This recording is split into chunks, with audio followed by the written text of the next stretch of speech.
आता तुम्हाला पण दिसत आली ती सध्याची परिस्थिती की हा जो धूर आहे पळताना आम्हाला छातीमध्ये म्हणजे त्रास होतोय.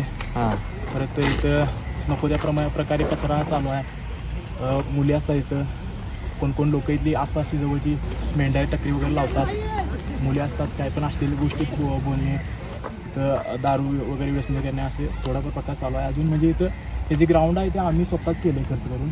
पावसामध्ये आम्हाला इथं त्रास होतोय, परत आम्ही उन्हाळ्यात व्यवस्थित करून घेतोय. काय वाटतंय मित्रा तुला, नगरपालिकेने इकडं लक्ष द्यायला पाहिजे वाटतंय का? वय नगरपालिकेनं पहिला इथलं कचरा आहे पूर्ण आजार जो शहर आहे आपला पूर्ण कचरा इथं आणून टाकला असतात.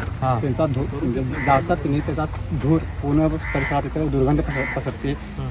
मुलांना इथं प्रॅक्टिस करण्यासाठी खूप मोठ्या अडचणी इथे आहेत. दारू इथून इथं पितात ते लोक सगळे, मेंढ्या टाकले लावतात. हे सगळं बंद झालं पाहिजे आणि साईडने कंपाऊंड केलं पाहिजे. त्याशिवाय या गोष्टी सगळ्या म्हणजे हे होत नाही, नियंत्रण येणार नाहीत आपल्याकडे. ओके.